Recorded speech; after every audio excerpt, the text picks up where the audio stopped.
S operation ಸಿಂಧೂರ ಯಶಸ್ವಿಯಾಗಿದೆ. ಮಧ್ಯರಾತ್ರಿ ನಡೆದಿರುವಂತಹ ಈ ಒಂದು ಕಾರ್ಯಾಚರಣೆಯಲ್ಲಿ ಪಾಕಿಸ್ತಾನದ ಉಗ್ರರನ್ನ ಬಡಿದಾಕಿದೆ, ಅಂದ್ರೆ ಸೆದೆ ಬಡಿದಿದೆ ಭಾರತ. ಇನ್ನು ಪಾಕಿಸ್ತಾನದ 9 ಉಗ್ರರ ಅಡಗುತಾಣಗಳು ಉಡೀಸ್ ಆಗಿರುವಂಥದ್ದು. ಸುದ್ದಿಗೋಷ್ಠಿಯಲ್ಲಿ ಈ ಕುರಿತು ಭಾರತೀಯ ಸೇನೆ ಮಾಹಿತಿಯನ್ನ ನೀಡಿತು. ಪಾಕಿಸ್ತಾನದಲ್ಲಿ 4 ಹಾಗೆ ಪಿಒಕೆಯಲ್ಲಿ 5 ಅಡಗುತಾಣಗಳನ್ನ ಭಾರತೀಯ ಸೇನೆ ನಾಶಪಡಿಸಿದೆ. ಮಧ್ಯರಾತ್ರಿ ನಡೆದಿರುವಂತಹ ಈ ಒಂದು ಆಪರೇಷನ್ ಸಿಂಧೂರ ಕಾರ್ಯಾಚರಣೆಯಲ್ಲಿ ಒಟ್ಟು 9 ಉಗ್ರರ ಅಡಗುತಾಣಗಳನ್ನು ನಾವು ಉಡೀಸ್ ಮಾಡಿದ್ವಿ ಅಂತ ಈಗಷ್ಟೇ ಭಾರತೀಯ ಸೇನೆ ಸುದ್ದಿಗೋಷ್ಠಿಯಲ್ಲಿ ಮಾಹಿತಿಯನ್ನ ನೀಡಿತು. ಅಂಡ್ ಮೇಜರ್ ಆಗಿ ಮತ್ತೊಂದನ್ನ ಪದೇ ಇಲ್ಲಿ ಸುದ್ದಿಗೋಷ್ಠಿಯಲ್ಲಿ ಏನು ಭಾರತೀಯ ಸೇನೆ ಹೇಳಿದ್ದೇನು ಅಂತಂದ್ರೆ, ನಾವು ಅಟ್ಯಾಕ್ ಮಾಡಿದ್ದು ಉಗ್ರರನ್ನ. ಯಾವುದೇ ಕಾರಣಕ್ಕೂ ಭಾರತೀಯ ಸೇನೆ ಪಾಕಿಸ್ತಾನದ ನಾಗರಿಕರನ್ನಾಗಲಿ ಅಥವಾ ಪಾಕಿಸ್ತಾನದ ಸೇನೆ ಮೇಲಾಗಲಿ ದಾಳಿಯನ್ನ ನಡೆಸಿಲ್ಲ. ನಾವು ದಾಳಿ ಮಾಡಿದ್ದು ಉಗ್ರರ ಮೇಲೆ, ಉಗ್ರರ ನೆಲೆಗಳ ಮೇಲೆ. ಪಹಲ್ಗಾಮ್ ಪ್ರತೀಕಾರವನ್ನ ನಾವು ತೀರಿಸಿಕೊಂಡಿದ್ದೇವೆ ಅಂತ ತುರ್ತು ಸುದ್ದಿಗೋಷ್ಠಿಯ ಸಂದರ್ಭದಲ್ಲಿ ಭಾರತೀಯ ಸೇನೆ ಮಾಹಿತಿಯನ್ನ ಕೊಡ್ತು. ಹಾಗಿದ್ರೆ ಆಪರೇಷನ್ ಸಿಂಧೂರ ಎಲ್ಲೆಲ್ಲಿ ದಾಳಿ ನಡೆಸ್ತು ಅನ್ನೋದರ ಕುರಿತಾಗಿ ನಾವು ನಿಮಗೆ ತಿಳಿಸ್ತಾ ಹೋಗ್ತೀವಿ. ಪಾಕಿಸ್ತಾನದ 9 ಉಗ್ರರ ಅಡಗುತಾಣಗಳು ಉಡೀಸಾಯಿತು ಅಂತ ನಾನು ಹೇಳ್ತಾ ಇದ್ದೆ. ಅದರಲ್ಲಿ ಪಾಕ್ ಆಕ್ರಮಿತ ಕಾಶ್ಮೀರದಲ್ಲಿ ನಡೆದಿರುವಂತಹ ದಾಳಿಯಲ್ಲಿ ಜೆಇಎಂ ಹಾಗೆ ಲಷ್ಕರ್ ಎ ತೊಯ್ಬಾ, ಹಿಜ್ಬುಲ್ ಉಗ್ರ ಕಚೇರಿಗಳು ಧ್ವಂಸಗೊಂಡಿವೆ. ಇನ್ನು ಬಹವಾಲ್ಪುರದಲ್ಲಿ ಮರ್ಕಜ್ ಸುಬಾನಲ್ಲಾ ಮಸೀದಿಯನ್ನ ಭಾರತೀಯ ಸೇನೆ ಧ್ವಂಸಗೊಳಿಸಿದೆ. ಹಾಗೆ ತೆಹ್ರಾ ಕಲಾನ್ನಲ್ಲಿನ ಸರ್ಜಾಲ್ ಕ್ಯಾಂಪ್ ಕೂಡ ಧ್ವಂಸಗೊಂಡಿದೆ. ಇದರ ಜೊತೆಗೆ ಕೋಟ್ಲಿಯ ಮರ್ಕಜ್ ಅಬ್ಬಾಸ್ ನೆಲೆ, ಹಾಗೆ ಮುಜಾಫರಾಬಾದ್ನ ಸೈಯದ್ ಬಿಲಾಲ್ ಕ್ಯಾಂಪ್, ಇನ್ನು ಮುರ್ಡಿಕೆಯ ಮರ್ಕಜ್ ತೈಬಾ ಲಷ್ಕರ್ ಎ ತೊಯ್ಬಾ ಉಗ್ರ ಸಂಘಟನೆಯ ಶಿಬಿರ, ಇನ್ನು ಬರ್ನಾಲಾದಲ್ಲಿನ ಮರ್ಕಜ್ ಅಹ್ಲೆ ಹದೀತ್ ಕಟ್ಟಡ, ಇನ್ನು ಮುಜಾಫರಾಬಾದ್ನ ಶವಾಯಿ ನಲ್ಲಾ, ಕೋಟ್ಲಿಯ ಮಕಾಜ್ ರಹೀಲ್ ಶಾಹಿದ್, ಸಿಯಾಲ್ಕೋಟ್ನ ಮೆಹಮೂನಾ ಜೋಯ್ ಪ್ರದೇಶ, ಇನ್ನು ನಿಷೇಧಿಯ ಮುಜಾಹಿದ್ದೀನ್ ಶಿಬಿರಗಳು ಹಾಗೆ ತರಬೇತಿ ಕೇಂದ್ರಗಳನ್ನು ಭಾರತೀಯ ಸೇನೆ ಇಲ್ಲಿ ಧ್ವಂಸಗೊಳಿಸಿರುವಂಥದ್ದು. ಒಟ್ಟು 9 ಸ್ಥಳಗಳಲ್ಲಿ 4 ಪಾಕಿಸ್ತಾನದ ಪ್ರದೇಶ, 5 ಪಾಕಿಸ್ತಾನ ಆಕ್ರಮಿತ ಕಾಶ್ಮೀರದ ಪ್ರದೇಶಗಳ ಮೇಲೆ ದಾಳಿ ನಡೆಸಿದ್ದು, ಇಲ್ಲಿ ಉಗ್ರರು ನೆಲೆಸಿದಂತಹ ಜಾಗಗಳನ್ನು ಭಾರತೀಯ ಸೇನೆ ಹೊಡೆದುರುಳಿಸಿದೆ. ಈ ಕುರಿತು ಭಾರತೀಯ ಸೇನಾಧಿಕಾರಿಗಳು ತುರ್ತು ಸುದ್ದಿಗೋಷ್ಠಿಯಲ್ಲಿ ಮಾಹಿತಿಯನ್ನ ಕೂಡ ತಿಳಿಸಿದ್ರು. 9 ಉಗ್ರ ನೆಲೆಗಳ ಮೇಲೆ ವಾಯು ದಾಳಿ ನಡೆದಿದ್ದು, ಆಪರೇಷನ್ ಸಿಂಧೂರ್ಗೆ ಪಾಕಿಸ್ತಾನ ಬೆಚ್ಚಿ ಬಿದ್ದಿದೆ. ಪಾಕ್ ವಿರುದ್ಧ ಭಾರತದ ಸಮರ ನಡೆದಿದ್ದು, ಈ ಒಂದು ಆಪರೇಷನ್ ಸಿಂಧೂರ್ಗೆ ಪಾಕಿಸ್ತಾನ ಬೆಚ್ಚಿ ಬಿದ್ದಿದೆ. ದಾಳಿಯಲ್ಲಿ 100ಕ್ಕೂ ಹೆಚ್ಚು ಮಂದಿ ಉಗ್ರರು ಸಾವನ್ನಪ್ಪಿದ್ದಾರೆ ಅನ್ನೋದರ ಕುರಿತು ಮಾಹಿತಿ ಇರುವಂಥದ್ದು. ಬಟ್ ಈ ಒಂದು ಅಂಕಿ ಅಂಶಗಳು ಇನ್ನೂ ಕೂಡ ಗೊತ್ತಾಗಬೇಕಾಗಿದೆ. ಎಷ್ಟು ಜನ ಸಾವನ್ನಪ್ಪಿದ್ದಾರೆ ಹಾಗೆ ಎಷ್ಟು ಮಂದಿ ಉಗ್ರರು ಗಾಯಗೊಂಡಿದ್ದಾರೆ ಅನ್ನೋದರ ಕುರಿತಾಗಿ ಅಂಕಿ ಅಂಶಗಳು ಇನ್ನಷ್ಟೇ ಲಭ್ಯ ಆಗಬೇಕಾಗಿದೆ.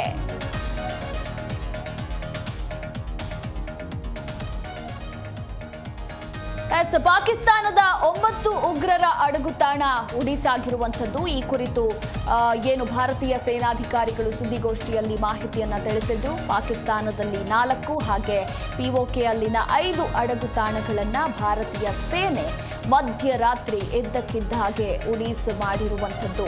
ಪಾಕಿಸ್ತಾನ ಅಂಡ್ ಪಾಕ್ ಆಕ್ರಮಿತ ಕಾಶ್ಮೀರ ಪಿಒಕೆದಲ್ಲಿ ನಡೆದಿರುವಂತಹ ಭಾರತೀಯ ಸೇನೆಯ ದಾಳಿ ಇದು. ಈ ಕುರಿತು ಸುದ್ದಿಗೋಷ್ಠಿಯಲ್ಲಿ ಭಾರತೀಯ ಸೇನೆ ಮಾಹಿತಿಯನ್ನ ಈಗಷ್ಟೇ ಹಂಚಿಕೊಳ್ತು. ಇನ್ನು ಯಾವ್ಯಾವ ಸ್ಥಳಗಳು ಅನ್ನೋದರ ಕುರಿತಾಗಿ ನಾವು ನಿಮಗೆ ಮಾರ್ಕ್ ಮಾಡಿ ತೋರಿಸ್ತಾ ಇದ್ದೀವಿ. ನೋಡ್ತಾ ಇರಬಹುದು ಜಿ ಕನ್ನಡ ನ್ಯೂಸ್ನ ಎಕ್ಸ್ಕ್ಲೂಸಿವ್ ದೃಶ್ಯಾವಳಿಗಳನ್ನು ನಾವು ನಿಮ್ಮ ಮುಂದೆ ಇಟ್ಟಿದ್ದು. ಯಾವ್ಯಾವ ಸ್ಥಳಗಳಲ್ಲಿ ಭಾರತೀಯ ಸೇನೆ ಮಧ್ಯರಾತ್ರಿ ದಾಳಿಯನ್ನ ನಡೆಸ್ತು ಅನ್ನೋದರ ಕುರಿತು ಮಾರ್ಕ್ ಮಾಡಿ ಆ ಸ್ಥಳಗಳನ್ನು ಕೂಡ ನಾವು ನಿಮಗೆ ತೋರಿಸ್ತಾ ಇರುವಂಥದ್ದು. ಹಾಗೆ ದಾಳಿಯ ಒಂದಷ್ಟು ವಿಡಿಯೋಗಳು ಕೂಡ ಲಭ್ಯವಾಗಿದ್ದು ಎಲ್ಲೆಡೆ ವೈರಲ್ ಆಗ್ತಾ ಇದೆ. ಆ ಒಂದು ವಿಡಿಯೋವನ್ನ ಕೂಡ ನೀವು ಗಮನಿಸಬಹುದು. ಪಹಲ್ಗಾಮ್ ಭಯೋತ್ಪಾದಕ ದಾಳಿಗೆ ಭಾರತೀಯ ಸೇನೆ ಈ ಮೂಲಕ ಪ್ರತೀಕಾರವನ್ನ ತೀರಿಸಿಕೊಂಡಿದೆ.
ಎಸ್, ಪಾಕಿಸ್ತಾನದ 9 ಉಗ್ರರ ಅಡಗುತಾಣಗಳು ಈಗ ಒಡಿಶಾ ಆಗಿರುವಂಥದ್ದು. ಆ 9 ಸ್ಥಳಗಳು ಯಾವುವು ಅನ್ನೋದರ ಕುರಿತಾಗಿ ಸಂಪೂರ್ಣ ಮಾಹಿತಿಯನ್ನ ನಮ್ಮ ಪ್ರತಿನಿಧಿ ಪ್ರಶೋಭ್ ಎಕ್ಸ್ಪ್ಲೇನ್ ಮಾಡ್ತಾ ಹೋಗ್ತಾರೆ. ಪ್ರಶೋಭ್, ಓವರ್ ಟು ಯು. ಸೊ 9 ಕಡೆ ಮಧ್ಯರಾತ್ರಿಯಲ್ಲಿ ಅವ್ರಿಗೆ ಎಲ್ಲೊಂದು ಕಡೆ ನಡ್ಕ ಬಂದಿದೆ. ಸಮ್ಮರ್ ಇದ್ರೂ ಕೂಡ ಇನ್ನಷ್ಟು ಬೆವರು ಜಾಸ್ತಿ ಆಗುವಂಥ ಒಂದು ಲಕ್ಷಣಗಳು ಇವತ್ತೆಲ್ಲ ಪಾಕಿಸ್ತಾನಕ್ಕೆ ಕಾಡ್ತಾ ಇದೆ. ಇದರಲ್ಲಿ ಪ್ರಮುಖವಾಗಿ 9 ಅಡಗುತಾಣ, ಇದರಲ್ಲಿ ಮುಖ್ಯವಾಗಿರುವಂಥದ್ದು ಮುರ್ಡಿಕೆ. ಇದ್ರ ಬಗ್ಗೆ ಆಮೇಲೆ ಬರ್ತೀನಿ. ಫಸ್ಟ್ ಆಗಿರೋದು ಮುಜಾಫರ್ಬಾದ್ ಮತ್ತು ಕೋಟ್ಲಿ, ಗುಲ್ಪುರ್, ಬಿಂಬೇರ್, ಸಿಯಾಲ್ಕೋಟ್ ನಮ್ಗೆ ಯಾವತ್ತಿದ್ರೂ ಜ್ಞಾಪಕ ಇರಬೇಕು. ಸಿಯಾಲ್ಕೋಟ್ ಪುಲ್ವಾಮಾ ದಾಳಿಗೆ ನಾವು ಪ್ರತಿಕಾರ ತೀರಿಸ್ಕೊಂಡಿರುವಂಥದ್ದು ಸಿಯಾಲ್ಕೋಟಲ್ಲಿ. ಮತ್ತೆ ಅಲ್ಲಿ ರಕ್ತ ಬೀಜಾಸುರರ ರೀತಿ ಮತ್ತೆ ಅಲ್ಲಿ ಲಷ್ಕರ್ ಎ ತೊಯ್ಬಾ ಅವರ ಅಡಗುತಾಣ ಮತ್ತೆ ಹುಟ್ಕೊಂಡಿದೆ. ಅದನ್ನು ಮತ್ತೆ ಈಗ ಖತಮ್ ಮಾಡಿದ್ದೀವಿ. ಇದರ ನಂತರ ಬಾವಲ್ಪುರ್ ಮತ್ತು ಮುರ್ಡಿಕೆ ಅಂದಿದ ತಕ್ಷಣ ನಾವು 26/11 ಜ್ಞಾಪಕ ಬರುತ್ತೆ. 26/11ನಲ್ಲಿ ಮುಖ್ಯ ಉಗ್ರ ಏನಿದ್ದ ಅಜ್ಮಲ್ ಕಸಬ್ ಟ್ರೈನಿಂಗ್ ಗ್ರೌಂಡ್ ಆಗಿದ್ದು ಅದೇ ಜಾಗ. ಸೊ ಮುರ್ಡಿಕೆ ಅನ್ನೋದು ಅದೊಂದು ರೀತಿ ಸ್ಟ್ರಾಟಜಿಕಲಿ ಮತ್ತು ಜಿಯೋಗ್ರಫಿಕಲಿ ಸುತ್ತೂ ಕೂಡ ಅಲ್ಲಿ ಅರಣ್ಯ ಪ್ರದೇಶ ಇದೆ ಮತ್ತು ವ್ಯಾಲಿ ಇದೆ. ಸೊ ಈ ಹಿನ್ನೆಲೆಯಲ್ಲಿ ಕಾಶ್ಮೀರದ ಒಳಗೆ ಯಾವ ರೀತಿ ಅವ್ರು ನುಸುಳ್ಬೋದು ಮತ್ತು ಅಲ್ಲಿ ಯಾವ ರೀತಿ ಅವರ ಒಂದು ಟ್ರೈನಿಂಗ್ ತಗೋಬೋದು ಮತ್ತು ಯಾವ ರೀತಿಯಲ್ಲಿ ಇಂಡಿಯನ್ ಮಿಲಿಟ್ರಿ ಇದ್ದಾಗ ಅವ್ರು ಯಾವ ರೀತಿ ಅಡ್ಕೊಂಡು ಕೂರ್ಕೋಬೋದು ಅನ್ನೋವಂಥ ಒಂದು ಆ್ಯಕ್ಚುಯಲ್ ಟ್ರೈನಿಂಗ್ ಗ್ರೌಂಡ್ ಮುರ್ಡಿಕೆ ಆಗಿದೆ. ಸೊ ಈ ಮುರ್ಡಿಕೆಯಲ್ಲಿ ಮುಖ್ಯವಾಗಿ ನಮಗೆ ಬೇಕಾಗಿದ್ದಂಥದ್ದು ಅಲ್ಲಿನ ಒಂದು ಲಷ್ಕರ್ ಎ ತೊಯ್ಬಾದ ಒಂದು ಟ್ರೈನಿಂಗ್ ಗ್ರೌಂಡ್ ಏನಿತ್ತು ಅದನ್ನು ಇವತ್ತು ಇಂಡಿಯನ್ ಆರ್ಮಿ ಸಂಪೂರ್ಣವಾಗಿ ನೆಲಸಮ ಮಾಡಿದೆ. ಸೊ ಈ ಮುರ್ಡಿಕೆಯಲ್ಲಿ ಕೇವಲ ಅಜ್ಮಲ್ ಕಸಬ್ ಮಾತ್ರ ಅಲ್ಲ, ರಘುನಾಥ್ ಟೆಂಪಲ್ಲಿನ ಮೇಲೆ ಉಗ್ರರು ದಾಳಿ ಮಾಡಿದಂಥ ಸಂದರ್ಭದಲ್ಲೂ ಕೂಡ ಆ ಉಗ್ರರು ಟ್ರೈನಿಂಗ್ ತಗೊಂಡಿದ್ದು ಇದೇ ಜಾಗದಲ್ಲಿ. ಇನ್ನೂ ಅದಕ್ಕೂ ಹಿಂದೆ ಹೋಗೋದೋದ್ರೆ ಪಾರ್ಲಿಮೆಂಟ್ ಅಟ್ಯಾಕ್ ಆಗುತ್ತೆ. ಸೊ ಆ ಪಾರ್ಲಿಮೆಂಟ್ ಅಟ್ಯಾಕ್ ಆದಾಗಲೂ ಕೂಡ ಆ ಸಂದರ್ಭದಲ್ಲಿ ಅಲ್ಲಿದ್ದಂಥ ಟೆರರಿಸ್ಟ್ಗಳು ಕೂಡ ಇದೇ ಮುರ್ಡಿಕೆಯಲ್ಲಿ ಅವರು ಟ್ರೈನಿಂಗ್ನ ತೊಗೊಂಡಿರ್ತಾರೆ. ಸೊ ಇದು ಸಾಕಷ್ಟು ಪಿವೋಟಲ್ ಜಾಗ ಆಗಿರುತ್ತೆ, ತುಂಬಾ ಪ್ರಾಮುಖ್ಯತೆ ಪಡೆದಂಥ ಜಾಗ. ಇನ್ನೂ ಒಟ್ಟಾರೆ ಹೇಳಬೇಕು ಅಂದರೆ ಇವತ್ತು ವಿಕ್ರಮ್ ಮಿಸ್ರಿ ಅವರು, ಫಾರಿನ್ ಸೆಕ್ರೆಟರಿ ವಿಕ್ರಮ್ ಮಿಸ್ರಿ ಅವರು ಒಂದು ಪ್ರೆಸ್ ಕಾನ್ಫರೆನ್ಸ್ ಮಾಡ್ತಾರೆ. ಅದಾದಮೇಲೆ ಮೆಸೇಜ್ ಒಂದು ಕೊಟ್ಟಿರ್ತಾರೆ. ಅದು ಹಿಡನ್ ಮೆಸೇಜ್ ಆಗಿದೆ. ಏನು ಅಂತ ಹೇಳಿದ್ರೆ, ಕರ್ನಲ್ ಸೋಫಿಯಾ ಕುರೇಶಿ ಮತ್ತು ವಿಂಗ್ ಕಮಾಂಡರ್ ವ್ಯೋಮಿಕಾ ಸಿಂಗ್ ಮೂಲಕ ಯಾವ ರೀತಿ ಭಾರತೀಯ ಸೇನೆ ಅಲ್ಲಿ ಕಾರ್ಯಾಚರಣೆ ಮಾಡ್ತು ಅಂತ ಅಲ್ಲಿ ವಿವರವಾಗಿ ಹೇಳ್ತಾರೆ. ಸೊ ಇದೆಲ್ಲ ಒಂದು ಕಡೆ ಆಪರೇಷನ್ ಸಿಂಧೂರ ಮತ್ತು ಇವರಿಬ್ಬರು ಕೂಡ ಸಿಂಧೂರ ಧರಿಸಿರೋರು ಅಲ್ಲಿ ಬಂದು ಕೊಟ್ಟಂಥ ಮೆಸೇಜ್ ಏನಿದೆ ಅದು ಇಡೀ ಜಗತ್ತಿಗೆ ನಾವು ಕೊಟ್ಟಂಥ ಮೆಸೇಜು. ಮುಖ್ಯವಾಗಿ ಪಾಕಿಸ್ತಾನಿಗೆ, ನೀವು ಕೇವಲ ಇಲ್ಲಿ ಸಿಂಧೂರ ತೆಗೆದಿದ ತಕ್ಷಣ ನಾವು ಸುಮ್ಮನೆ ಕೂರಲ್ಲ. ಎಲ್ಲೋ ಒಂದು ಕಡೆ ಈ ಇಬ್ಬರು ಸೇನಾ ಅಧಿಕಾರಿಗಳು ಮಹಿಳೆಯರು, ಇವ್ರ ಕೈಯಿಂದಾನೇ ನಿಮಗೆ ಉತ್ತರ ಕೊಡಿಸಿದ್ದೀವಿ. ಇಷ್ಟೇ ಅಲ್ಲ, ಇನ್ನು ಮುಂದೇನೂ ಕಾದಿದೆ ಅನ್ನೋವಂಥ ಒಂದು ಕ್ರಿಪ್ಟಿಕ್ ಮೆಸೇಜ್, ಅಂದರೆ ಎಲ್ಲೋ ಒಂದು ಕಡೆ ಹಿಡನ್ ಮೆಸೇಜು ಇವತ್ತು ಭಾರತ ಸರ್ಕಾರ ಈ ಇಬ್ಬರು ವಿಂಗ್ ಕಮಾಂಡರ್ ಮತ್ತು ಕರ್ನಲ್ಲಿಂದ ಕೊಡಿಸೋ ಮೂಲಕ ಎಲ್ಲೋ ಒಂದು ಕಡೆ ಪಾಕಿಸ್ತಾನಕ್ಕೆ ಮತ್ತಷ್ಟು ನಡುಕನ ಹುಟ್ಟಿಸಿದ್ದಾರೆ. ಯಾಕೆಂತ ಹೇಳಬೇಕು ಅಂದರೆ, ಪಾಕಿಸ್ತಾನದಲ್ಲಿ ಇತ್ತೀಚೆಗಷ್ಟೇ ವುಮೆನ್ ರೆಕ್ರೂಟ್ಮೆಂಟ್ ಆಗ್ತಾ ಇರೋದು. ಅಲ್ಲಿ ಬೀಟಿಂಗ್ ರಿಟ್ರೀಟ್, ಇದ್ರ ಬಗ್ಗೆ ನಂಗೆ ಸಾಕಷ್ಟು ಆಕ್ಷೇಪಗಳು ಇದೆ. ಬೀಟಿಂಗ್ ರಿಟ್ರೀಟ್ ಮಾಡಬೇಕಾ ಬೇಡವಾ ಅನ್ನೋದು ನನ್ನ ಪ್ರಕಾರ ಕೇಳಕ್ಕೆ ಹೋದರೆ ಈಗ ನಿಂತಿದೆ, ಇನ್ನು ಮುಂದೆನೂ ಇದು ಮಾಡೋದು ಬೇಡ. ಅಟಾರಿ ವಾಘಾ ಬಾರ್ಡ್ರಲ್ಲಿ ಅವ್ರ ಮುಂದೆ ನಮ್ದು ಯಾವ ಹರ್ಷೋದ್ಗಾರ ಇರಬೇಕು, ಏನಕ್ಕೆ ಅವ್ರ ಮುಂದೆ ನಾವು ಚಪ್ಪಾಳೆ ತಟ್ಟಬೇಕು?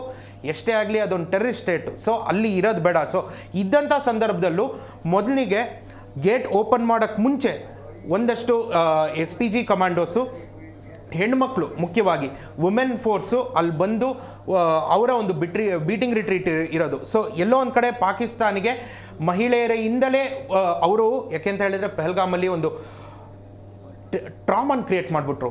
ಒಂದು ಹೆಂಡತಿ ಮುಂದೆ ಒಂದು ಗಂಡನ ಸಾಯಿಸೋದು ಏನ್ರಿ ಇದು? ಇದಾದಂಥ ಸಂದರ್ಭದಲ್ಲಿ ಅದಕ್ಕೆ ತಕ್ಕ ಉತ್ತರ ಈ ಒಂದು ಏರ್ ಸ್ಟ್ರೈಕು. ಇದ್ರ ಜೊತೆಗೆ ಇವರಿಬ್ಬರ ಒಂದು ಪ್ರೆಸ್ ಕಾನ್ಫರೆನ್ಸ್ ಏನಿತ್ತು ಇವತ್ತು, ಅದು ಸಾಕಷ್ಟು ಪ್ರಾಮುಖ್ಯತೆ ಹೊಂದಿದೆ. ಎಸ್ ಪ್ರಶೋಭ್, ಈಗ ಭಾರತದ ದಾಳಿಗೆ ಆಬ್ವಿಯಸ್ಲಿ ಪಾಕಿಸ್ತಾನ ಹೆದರು ಹೋಗಿದೆ. ಸೊ ಅದೆಲ್ರಿಗೂ ಕೂಡ ಗೊತ್ತಿರೋ ವಿಚಾರ. ಈಗ ನೆಕ್ಸ್ಟ್ ಪಾಕಿಸ್ತಾನ ಯಾವ ಸ್ಟೆಪ್ಪನ್ನು ತೆಗೆದುಕೊಳ್ಬಹುದು ಅನ್ನೋದು ಭಾರತೀಯ ಸೇನೆ ಈಗಾಗಲೇ ಪ್ಲ್ಯಾನ್ ಕೂಡ ಅವರಲ್ಲಿ ಇದೆ. ಅವರು ದಾಳಿ ಮಾಡಿದಂತಹ ಸಂದರ್ಭದಲ್ಲಿ ನಮ್ಮ ಪ್ರತ್ಯುತ್ತರ ಏನಿರಬಹುದು ಅಂತ. ಬಟ್ ಪಾಕಿಸ್ತಾನ ನಿಜಕ್ಕೂ ಕೂಡ ದಾಳಿಗೆ ಬರುತ್ತಾ ಅನ್ನೋದು ಇಲ್ಲಿ ಮೊದಲ ಪ್ರಶ್ನೆ. ಬಂದರೆ ಯಾವ ರೀತಿ ಸಿದ್ಧವಾಗಿ ಬರುತ್ತೆ ಅಂತ. ಈಗ ಸದ್ಯಕ್ಕೆ ಭಾರತೀಯ ಮಾಧ್ಯಮಗಳ ಜೊತೆಗೆ ಪಾಕಿಸ್ತಾನದ ಯಾವುದೇ ಒಬ್ಬ ಸೇನಾಧಿಕಾರಿ ಕೂಡ ಮಾತಾಡುವಂಥ ಧೈರ್ಯನೂ ಇಲ್ಲ ಮತ್ತು ಯೋಗ್ಯತೆಯೂ ಇಲ್ಲ, ಅದು ಒಂದು. ಸೊ ಇದರ ಹಿನ್ನೆಲೆಯಲ್ಲಿ ಅವರು ಇತರೆ ರಾಷ್ಟ್ರಗಳ ಮಾಧ್ಯಮದೊಂದಿಗೆ ಈಗಾಗಲೇ ಒಂದಷ್ಟು ಅಲ್ಲಿನ ಸಚಿವರು ಕೂಡ ಮಾತಾಡಿದ್ದಾರೆ. ಅದರಲ್ಲಿ ಒಂದು ತಾತ್ಪರ್ಯ ನೋಡೋದಾದರೆ, we will attack, we have all the rights to attack ಅಂತ ಹೇಳಿದ್ದಾರೆ. ಅಂದರೆ ನಮಗೆ ಈ ಒಂದು ದಾಳಿಗೆ ಪ್ರತ್ಯುತ್ತರ ಕೊಡುವಂಥ ಎಲ್ಲ ರೈಟ್ಸ್ ಇದೆ ಅಂತ ಹೇಳ್ತಾ ಇದ್ದಾರೆ. ಸೊ ಎಲ್ಲೋ ಒಂದು ಕಡೆ ಅಟ್ಯಾಕ್ನ ಸಹಜವಾಗಿ ಭಾರತ, ಮಧುಮಾಲ ನೋಡಿ, ಒಂದು ಅಟ್ಯಾಕ್ಗೆ ಇನ್ನೊಂದು ಪ್ರತ್ಯುತ್ತರ ಯಾವತ್ತಿದ್ರೂ ಇದ್ದೇ ಇರುತ್ತೆ. ಸೊ ಈ ಒಂದು ಪ್ರತ್ಯುತ್ತರ ಯಾವ ರೀತಿ ಇರುತ್ತೆ ಅನ್ನೋ ಒಂದು ಕ್ಯಾಟಗರೈಸೇಷನ್ ಈಗಾಗಲೇ ಭಾರತ ಸೇನೆ ಈಗಾಗಲೇ ಮಾಡಿದೆ. 2005ರಲ್ಲೇನೆ ನಮ್ಮ ಒಂದು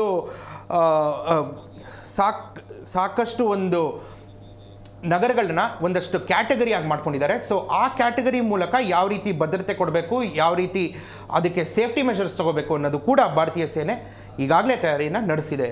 ಎಸ್ ಪ್ರಶೋಭ್, ಈಗ ಎಕ್ಸಾಕ್ಟ್ ಆಗಿ ಎಷ್ಟು ಮಂದಿ ಉಗ್ರರು ಸತ್ತಿದ್ದಾರೆ ಅನ್ನೋದನ್ನ ಪಾಕಿಸ್ತಾನ ಆಬ್ವಿಯಸ್ಲಿ ಹೇಳ್ಕೊಳ್ಳೋದಿಲ್ಲ. ಬಟ್ ಮಾಹಿತಿ ಪ್ರಕಾರ ಎಷ್ಟು ಮಂದಿ ಸಾವನ್ನಪ್ಪಿದ್ದಾರೆ, ಗಾಯಗೊಂಡಿದ್ದಾರೆ ಅಂತ ಭಾರತ ಸರ್ಕಾರ ಪ್ರಕಾರ ಯಾವುದೇ ಒಬ್ಬ ನಾಗರಿಕ ಕೂಡ ಅಲ್ಲಿ ಸತ್ತಿಲ್ಲ ಅಂತ ಒಂದು ಅಧಿಕೃತ ಮಾಹಿತಿಯನ್ನ ವಿಂಗ್ ಕಮಾಂಡರ್ ಸೋಫಿಯಾ ಕುರೇಶಿ ಅವರು ಸ್ಪಷ್ಟವಾಗಿ ಕೊಟ್ಟಿದ್ದಾರೆ. ಸೊ ಇದರ ಅರ್ಥ ನಮ್ಮ ಟಾರ್ಗೆಟ್ ಇದ್ದಿದ್ದು ಕೇವಲ ಉಗ್ರರು, ಅವ್ರಿಗೆ ಮಾತ್ರ ನಾವು ಖತಮ್ ಮಾಡಿದೀವಿ. ಅಲ್ಲಿ ಇದ್ದಂತ 9 ಜಾಗದಲ್ಲಿ ಅದು ಎಷ್ಟೇ ಉಗ್ರ ಅಷ್ಟು ಜನ ಅಲ್ಲಿ ನ್ಯೂಟ್ರಲೈಸ್ ಆಗಿದ್ದಾರೆ ಅಂತ. ಅಂದ್ರೆ ಇದು ತೀರಾ ಪಾಲಿಶ್ಡ್ ವರ್ಡ್, ಸತ್ತಿದ್ದಾರೆ ಅಂತ ಹೇಳೋ ಬದಲು ನ್ಯೂಟ್ರಲೈಸ್ ಆಗಿದ್ದಾರೆ. ಯಾಕೆಂತ ಹೇಳಿದ್ರೆ ಇದು ಒಂದು ರೀತಿ ವೈರಸ್ ತರ ಇವರು. ಸೊ ಈ ವೈರಸ್ನ ನ್ಯೂಟ್ರಲೈಸ್ ಮಾಡೋಕ್ಕೆ ಇವತ್ತು ಭಾರತೀಯ ಸೇನೆ ಯಶಸ್ವಿಯಾಗಿದೆ. ಸೊ ಅಂದಾಜಿನ ಪ್ರಕಾರ ಅದು ಒಂದು ಗ್ರೂಪ್ ಆಫ್ ಬಿಲ್ಡಿಂಗ್ ಆಗಿರುತ್ತೆ. ಸಾಮಾನ್ಯವಾಗಿ ಒಂದು ಲಾಂಚ್ ಪ್ಯಾಡ್ ಅಂದರೆ, ಈಗ ಮಿಲಿಟರಿಯ ಲಾಂಚ್ ಪ್ಯಾಡ್ ಅಂದರೆ ಅದಕ್ಕೆ ಒಂದು ರನ್ವೇ ಇರುತ್ತೆ, ಅದಕ್ಕೆ ಬೇಕಾಗಿರುವಂಥ ಸೆಟಪ್ ಇರುತ್ತೆ. ಈ ಟೆರರಿಸ್ಟ್ ಲಾಂಚ್ ಪ್ಯಾಡ್ ಅಂದರೆ ಏನಿರುತ್ತೆ ಅಂದರೆ, ಮಧ್ಯದಲ್ಲಿ ಒಂದು ಮಸೀದಿ ಇರುತ್ತೆ, ಸುತ್ತ ಒಂದಷ್ಟು ಕ್ವಾರ್ಟರ್ಸ್ ಥರ ಒಂದು ಮನೆಗಳಿರುತ್ತೆ. ಆ ಮನೆಯಲ್ಲಿ ಒಂದಷ್ಟು ಜನ ಉಗ್ರರು ಮತ್ತು ಅದಕ್ಕೆ ಬೇಕಾಗಿರುವಂಥ ಹೆಲ್ಪರ್ಸ್ ಅಲ್ಲಿರ್ತಾರೆ. ಸೊ ಅಷ್ಟು ಜನಕ್ಕೆ ನ್ಯೂಟ್ರಲೈಸ್ ಮಾಡಿರ್ತಾರೆ. ಅಂದಾಜು ಒಂದು 100ರಿಂದ 150 ಜನ ಟೆರರಿಸ್ಟ್ಗಳನ್ನ ಒಂದೇ ಏಟಿಗೆ ನ್ಯೂಟ್ರಲೈಸ್ ಮಾಡೋಕ್ಕೆ ಇವತ್ತು ಭಾರತ ಸರ್ಕಾರ ಯಶಸ್ವಿಯಾಗಿದೆ. ಈ ಒಂದು ದಾಳಿ ಇನ್ನೂ ಮುಂದುವರಿಯುವ ಚಾನ್ಸಸ್ ಏನಾದರೂ ಇದೆಯಾ ಅಂತ? ಖಂಡಿತವಾಗ್ಲೂ ಇವತ್ತಿನ ಒಂದು ಅಟ್ಯಾಕ್ಗೆ ಖಂಡಿತವಾಗ್ಲೂ ಆ ಕಡೆಯಿಂದ ಒಂದು ಪ್ರತ್ಯುತ್ತರ ಬಂದೇ ಬರುತ್ತೆ. ಅದಕ್ಕೂ ಕೂಡ ನಾವು ನ್ಯೂಟ್ರಲೈಸ್ ಮಾಡೋಕ್ಕೆ ಎಲ್ಲಾ ರೀತಿ ಸಿದ್ಧತೆ ಈಗಾಗಲೇ ಆಗಿದೆ. ನಮ್ಮ ಭಾರತ ಇನ್ನೂ ಕೂಡ ಈ ದಾಳಿಯನ್ನು ಮುಂದುವರಿಸುವ ಚಾನ್ಸಸ್ ಇದೆಯಾ? ಎಲ್ಲ ಉಗ್ರರನ್ನು ಕೂಡ ಈಗಾಗಲೇ ಮಟ್ಟ ಹಾಕಿದಾರಾ ಅಥವಾ ಇನ್ನೂ ಉಗ್ರ ನೆಲೆಗಳು ಇದೆಯಾ? ಪಾಕಿಸ್ತಾನೇ ಒಂದು ಉಗ್ರರ ಮನೆ ಆಗಿರೋದ್ರಿಂದ ಅಲ್ಲಿ ಎಲ್ಲಾ ಉಗ್ರರನ್ನು ಸಾಯಿಸಕ್ಕೆ ಅದು ಈ ಸದ್ಯಕ್ಕೆ ಅಸಾಧ್ಯವಾದ ಮಾತು. ಸೊ ಈಗ ಬಾರ್ಡರ್ ಏರಿಯಾ ಅಂದ್ರೆ LOCಯ ಆ ಕಡೆಗೆ ಒಂದಷ್ಟು ಟೆರರಿಸ್ಟ್ಗಳನ್ನ ನ್ಯೂಟ್ರಲೈಸ್ ಮಾಡಿದ್ದಾರೆ. ಮತ್ತೆ ಕ್ಯಾಟಗರಿ 1, ಕ್ಯಾಟಗರಿ 2 ಮತ್ತೆ ಕ್ಯಾಟಗರಿ 3 ಅಂತ ಈಗಾಗಲೇ ಭಾರತೀಯ ಸೇನೆ ಒಂದಷ್ಟು ನಗರಗಳನ್ನ ಕ್ಲಾಸಿಫೈ ಮಾಡಿದೆ. ಕ್ಯಾಟಗರಿ 1 ಅಂದರೆ LOCಯ ಅಕ್ಕಪಕ್ಕ ಇರುವಂಥ ಎಲ್ಲ ಜಿಲ್ಲೆಗಳು ಕ್ಯಾಟಗರಿ 1ಗೆ ಬರುತ್ತೆ. ಯಾಕೆಂತ ಹೇಳಿದ್ರೆ ಪಾಕಿಸ್ತಾನಿಂದ ಯಾವುದೇ ಒಂದು ರೀತಿ ರಿಟ್ಯಾಲಿಯೇಷನ್ನು ಅಥವಾ ಒಂದು ಅಟ್ಯಾಕ್ ಆದರೆ ಆ ಒಂದು ಕ್ಷೇತ್ರಕ್ಕೆ ಫಸ್ಟ್ ಅಟ್ಯಾಕ್ ಆಗುವಂಥದ್ದು. ಸೆಕೆಂಡ್ ಕ್ಯಾಟಗರಿ ಬಂದು ಮುಖ್ಯವಾಗಿರುವಂಥ ಕ್ಷೇತ್ರ ನಮ್ಮ ಬೆಂಗಳೂರು ಕೂಡ ಕ್ಯಾಟಗರಿ 2ಗೆ ಸೇರುತ್ತೆ. ಯಾಕೆಂದರೆ ಬೆಂಗಳೂರು ವರ್ಲ್ಡ್ ಸಿಟಿ ಅಂತ ಕರೆಸ್ಕೊಳ್ಳುತ್ತೆ. ಇಲ್ಲಿ ಸಾಕಷ್ಟು ಅಂತಾರಾಷ್ಟ್ರೀಯ ಕಂಪನಿಗಳಿರುತ್ತೆ. ಇದ್ರ ಜೊತೆಗೆ ಬ್ಯಾಂಕ್ಗಳು, ಮುಂಬೈ ಕ್ಯಾಟಗರಿ 2ಗೆ ಬರುತ್ತೆ ಅಥವಾ ಅದು ಕ್ಯಾಟಗರಿ 1ಗೆ ಬರುತ್ತೆ. ಯಾಕೆಂದರೆ ಸೀಶೋರ್ ಹತ್ರ ಬರೋದ್ರಿಂದ ಫಿನಾನ್ಷಿಯಲ್ ಕ್ಯಾಪಿಟಲ್ ಆಗಿದೆ, ಇದು IT ಕ್ಯಾಪಿಟಲ್ ಆಗಿದೆ. ಸೊ ಈ ರೀತಿ ಕ್ಯಾಟಗರಿ ವೈಸ್ ಮಾಡ್ಕೊಂಡು ಹೋಗಿದ್ದಾರೆ.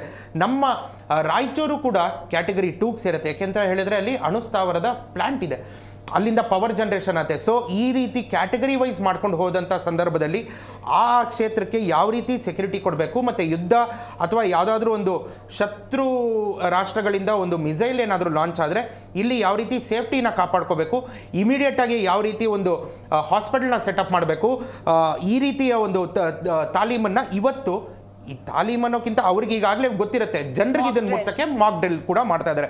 ಸೊ ಈಗಾಗಲೇ ನಾವು ಆ ಒಂದು ರಿಟ್ಯಾಲಿಯೇಷನ್ಗೆ ಎಲ್ಲೋ ಒಂದು ಕಡೆ ಇದು ಮಾಕ್ ಡ್ರಿಲ್ಲು ಮುಂದೆ ಆಗುವಂಥ ಒಂದು ಘಟನೆಗೆ ಎಲ್ಲರೂ ಏನು ಅನ್ಕೊಂಡಿದ್ದು, ಮುಂದೆ ಆಗುವಂಥ ಘಟನೆಗೆ ಈ ಒಂದು ಮಾಕ್ ಡ್ರಿಲ್ ಅನ್ಕೊಂಡಿದ್ರು. ಆದರೆ ಘಟನೆ ಮಾಡಿ ನಾವು ರೆಡಿ ಮಾಡ್ಕೋದು. ಯುದ್ಧಕಾಲೇ ಶಸ್ತ್ರಾಭ್ಯಾಸ ಅನ್ನೋವಂಥ ಒಂದು ಪರಿಭಾಷೆ ಏನಿತ್ತು ಭಾರತದ್ದು, ಈಗ ಅಫೆನ್ಸಿವ್ ಡಿಫೆನ್ಸಿವ್ ಆಗಿದೆ. ಮುಂಚೆ ಡಿಫೆನ್ಸಿವ್ ಅಫೆನ್ಸಿವ್ ಇದ್ವಿ, ಈಗ ಅಫೆನ್ಸಿವ್ ಡಿಫೆನ್ಸಿವ್ ಅಂದರೆ ಇದೇ ಅರ್ಥ. ಸೊ ಈ ಸಂದರ್ಭದಲ್ಲಿ ಎಲ್ಲ ಕ್ಯಾಟಗರಿ ಸಿಟಿಗಳಿಗೂ ಕೂಡ ಸಾಕಷ್ಟು ಭದ್ರತೆಗಳನ್ನ ಬೀಫಪ್ ಮಾಡಿದ್ದಾರೆ. ಆಮೇಲೆ ಕ್ಯಾಟಗರಿ 1ಗೆ ಬರುವಂಥ ಅಯೋಧ್ಯ ಏರ್ಪೋರ್ಟ್ನು ಕೂಡ ಸ್ಥಗಿತ ಮಾಡಿದ್ದಾರೆ. ಯಾವುದೇ ಒಂದು ಅಲ್ಲಿ ವಿಮಾನ ಸಂಚಾರ ಬೇಡ ಅಂತ ಸದ್ಯಕ್ಕೆ ಈಗ ನಿಲ್ಲಿಸಿದ್ದಾರೆ. ಸೊ ಈ ರೀತಿ ನೋಡಕ್ ಹೋದ್ರೆ ಎಲ್ಲೋ ಒಂದು ಕಡೆ ಭಾರತಕ್ಕೂ ಸ್ಪಷ್ಟವಾಗಿ ಗೊತ್ತು ಅವರ ಒಂದು ರಿಟಾಲಿಯೇಷನ್ ಇದ್ದೇ ಇರುತ್ತೆ. ಆದರೆ ನಾವು ಅವ್ರ ಥರ ಮಧ್ಯರಾತ್ರಿ 2 ಗಂಟೆಗೆ 3 ಗಂಟೆಗೆ ಮಿನಿಸ್ಟರ್ಗಳು ಎದ್ದು ಎಮರ್ಜೆನ್ಸಿ ತುರ್ತು ಪ್ರೆಸ್ ಬ್ರೀಫಿಂಗ್ಗಳು ತಗೊಳ್ಳೋವಂಥ ಸನ್ನಿವೇಶದಲ್ಲಿ ನಾವಿಲ್ಲ. We are always offensive defensive. ಮುಂದೆ ಏನು ಅವ್ರು ಏನು ಮಾಡ್ತಾರೋ ಅದಕ್ಕೆ ಪ್ರತ್ಯುತ್ತರ ಕೊಡೋಕ್ಕೆ ಭಾರತ ಸಿದ್ಧವಾಗಿದೆ ಮಧುಮಾಲ. ಎಸ್ ಮಾತಾಡೋಣ ಪ್ರಶೋಭ್, ಇನ್ನೂ ಸಾಕಷ್ಟು ವಿಚಾರಗಳಿದೆ.